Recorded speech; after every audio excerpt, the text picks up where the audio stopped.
Managing to free herself after being chained, tortured, and sexually and physically abused, Cynthia Vigil escaped the toy box. But she was not the first woman to be taken. Many women came before her, never to be seen again. Welcome back to Twisted Tales of Murder. From the mid 1950s to the late 1990s, David Parker Ray, a sadist, kidnapped many women and brutalized them in his toy box torture chamber. He was not convicted of killing anyone because no bodies were found, and there are three known survivors. However, it is suspected that he killed more than 60 people. Ray's horrific crimes went undetected for several years, allowing him to perpetrate a series of kidnappings and assaults. And it was not until his capture in 1999 that the full extent of his crimes were revealed. His story helps to highlight the true nature of evil and the capabilities and unfathomable actions of one person. But before we dive into the Toy Box Killer, subscribe today. I have a goal of 600 subscribers by June 1st. Help me reach this goal. It costs you nothing to subscribe, and you will be provided with weekly twisted tales of murder. Who was David Parker Ray before he was the Toy Box Killer? He was born in Belen, New Mexico in 1939 and lived with his grandfather, but he still saw his father, who was physically abusive to him. His father is also the person that introduced him to pornography. Ray had a younger sister, but they split up when his grandmother died. As a teenager, he did poorly in school, and he was also bullied by his peers for being shy around girls. And this is when he started abusing drugs and alcohol. When he was an adult, he served in the U.S. Army and received an honorable discharge, later becoming a mechanic. He also married 4 times, each of them ending in divorce. During those marriages, he had 2 daughters, one of whom he lived with for some time, and she would also become his accomplice.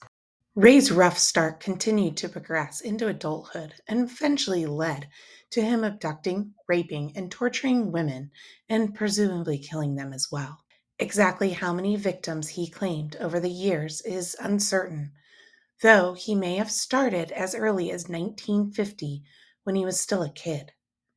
FBI reports reveal that in June of 1986, Jessie Ray, David's daughter, volunteered as an informant to the FBI in New Mexico, letting them know that she was concerned about her father. She alleged that David Parker Ray was abducting and torturing women and selling them to buyers in Mexico. For over a year, they conducted an investigation, yet no victims were identified and none came forward. And her allegations were never followed up on.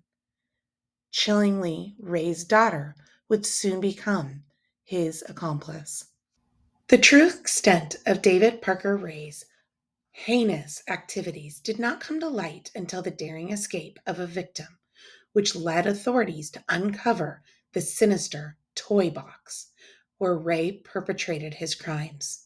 He spent $100,000 on a trailer, fitting it with sex toys and torture devices. He nicknamed it the Toy Box. Ray's toy box contained a gynecological type table in the middle with a mirror mounted to the ceiling so that the victims could see the horrors inflicted upon them.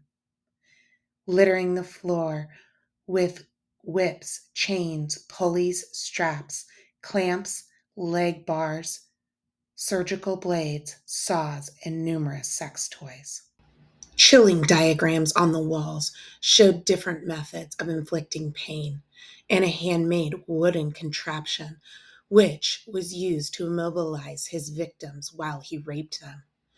David Parker Ray's crime spree is believed to have spanned from the mid 1950s to the late 1990s. He was likely able to get away with it for so long because he targeted many women who were of low socioeconomic status. In addition, the fact that he drugged his victims made it far less likely for the few survivors to remember what happened to them. Chillingly, much about Ray's crimes remains unknown. including how many victims he most likely killed. Though he was never formally convicted of murder, it is estimated that he killed over 60 women. While police were investigating the Toy Box Killer's trailer, they uncovered evidence of numerous murders, including diaries written by Ray, which detailed the brutal deaths of several women. Authorities also uncovered hundreds of pieces of jewelry, clothing, and other personal effects. These items were belonging to Ray's victims, and they hoped to uncover who they were owned by. The world may never know about all of the actions of David Parker Ray if it weren't for the heroic actions of a survivor. On March 19th, 1999, 22-year-old Cynthia Vigil was working as a prostitute in Albuquerque, New Mexico, when a man claiming to be an undercover cop told her she was under arrest for solicitation of sex work and put her in the back of his car.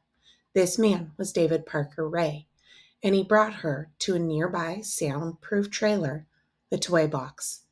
This is when he chained her to the table, and over the next 3 days, he raped and tortured her with the help of his girlfriend and accomplice. Cindy Hendy and David Ray used whips, medical devices, sexual instruments, electric shock, all to torture Cynthia. Just before her torture, David Parker Ray used a cassette tape with a recording detailing what she would be forced to endure. On this tape, Ray explained that she would refer to him as Master, and the woman on the tape, his daughter, Jessie Ray, was to be referred to as Mistress, and she was never to speak unless spoken to. He then went on to explain exactly how he would rape and abuse her. Cynthia stated, "The way he talked, I didn't feel like this was his first time." She said in an interview, "He told me I was never going to see my family again. He told me he would kill me just like the others." On the third day of her torture, while Ray was at work, Cindy Headley accidentally left the keys to her restraints on a table near Cynthia. Seizing the opportunity, she obtained the keys and freed her hands. Cindy Henley attempted to stop her escape, but Cynthia stabbed her with an ice pick in the neck. She ran out of the trailer naked, wearing only a collar and a padlock chain. In desperation, she knocked on the door of a nearby mobile home. The homeowner brought her inside and called the police, who promptly arrested David Parker Ray and Cindy Hendy. Ray was arrested the day his last victim escaped, and after he was arrested, many horrific discoveries were uncovered. Of all the discoveries found in the Toy Box Killer's trailer, perhaps the most terrifying was a videotape from 1996, which showed a terrifying young woman being raped and tortured by Ray and his daughter. As David Ray's girlfriend, Cindy did not enter the picture until 1997. At the end of the tape, he told the woman that he had drugged her so she wouldn't remember anything that happened. He chillingly pledged that "You're not going to remember a fucking thing about this little adventure. You won't remember this place, us, or what happened to you." Amidst the publicity of the arrest of David Parker Ray after the abduction of Cynthia Vigil, another woman came forward. Angelica Montano was an acquaintance of Ray's who, after visiting his house to borrow cake mix, had been drugged, raped, and tortured. Montano was then left by a highway out in the desert. Luckily, she was found alive by the police, but the police conducted no follow-up regarding her case. Since both Vigil and Montano were willing to testify to Ray's crimes, the case against the Toy Box Killer grew stronger. Police were able to press Ray's girlfriend, Cindy Hendy, who quickly folded and began telling authorities what she knew about the abductions. Her testimony led the police to discover that Ray had been helped by multiple people during the kidnapping and rapes. Ray's accomplice, including his own daughter and a friend. This friend, Dennis Yankee, later admitted to participating in the brutal murder of a woman that had been abducted and drugged and tortured for days by Ray and his daughter before he chose to strangle her to death in 1997. Despite this horrific story and its chilling implication of David Parker Ray's other unknown victims, at least one more woman survived the toy box killer's torture chamber. Surprisingly, it was the same victim who had been seen raped and tortured in the 1996 videotape found in Ray's trailer. After some details were released to the public about the woman in the video, focusing on her unique tattoo, she was identified by her ex-mother-in-law as Kelly Van Cleve. She was a former friend of David Parker Ray's daughter and accomplice, Jessie. On July 24th, 1996, she had gotten into a fight with her then husband and decided to spend the night playing pool at a local saloon with Jessie. But unbeknownst to her, Jessie roofied her drink. At some point afterwards, Jessie and her father placed a dog collar and leash on Van Cleve and brought her to the toy box killer's trailer. When Kelly was taken into the toy box, she could see saws, chains, whips, clamps, and metal bars.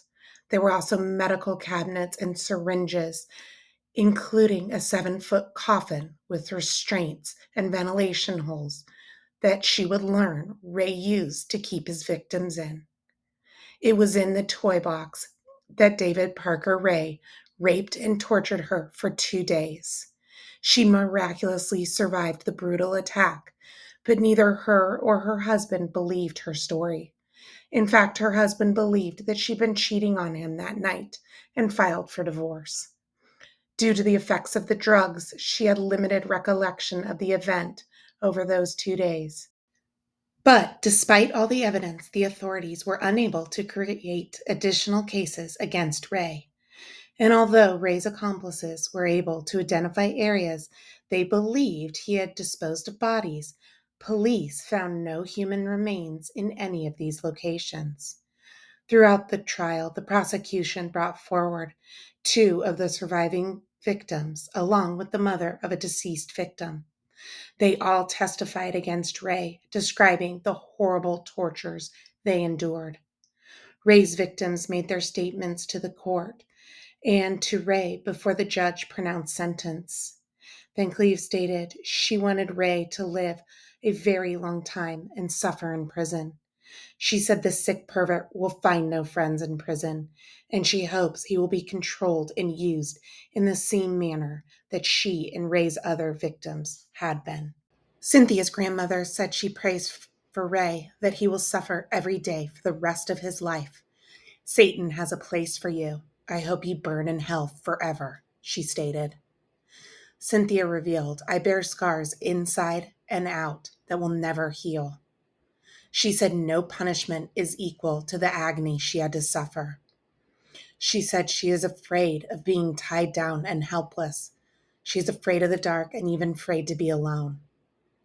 She stated, crying, I hope David Ray will spend the rest of his life inside 4 walls and suffering the way he made me suffer. While we may never know exactly how many people Ray murdered, his confirmed crimes against his surviving victims were fortunately enough to put him away for life.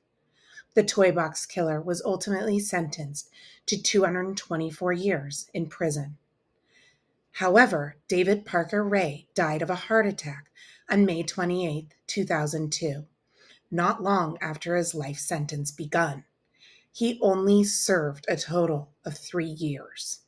He was 62 years old when he died. Even though several years have passed since David Parker Ray was arrested, authorities are still working to connect the toy box killer to as many murder victims as possible. We're still getting good leads, FBI spokesman said in an interview in 2011. As long as we're getting these leads, and as long as the exposure in the press keeps generating interest in the case, we're going to keep investigating. In 2011, the Albuquerque FBI office released hundreds of images of items that have been collected while investigating David Parker Ray. Numerous searches have been conducted over the years based on suspicion that he may have killed several unidentified victims. Ray claimed to have abducted about 40 victims from several states, yet no bodies have been found. The FBI believes some of the items, which includes jewelry and clothing, may have been taken from victims, and they asked the public to see if they recognize any of the items. As for his accomplices, Jessie Ray, David Parker Ray's daughter, received a sentence of 9 years. Cindy Hindi was given 36 years in prison. Both were released early and walk free today. It was discovered in February of 2024 that 64-year-old Cindy Hendley, who is a convicted rapist and kidnapper in connection with David Parker Ray's crimes, was living in a quiet neighborhood near families and a daycare. According to the police of the King County Online Sex Offender Registry, Hindi now lives at 100 Avenue Southeast in Kent, Washington, since July of 2019. She is classified as a level 2 offender, defined as people who have a moderate risk of reoffending. How the community was not notified right away is shocking. In addition to the horrific nature of the crimes that she helped commit, there should have been many more restrictions. Unfortunately, there are many things we will never know about the victims of David Parker Ray, and his accomplices are currently walking free amongst us. So till next time, stay safe and remember to subscribe.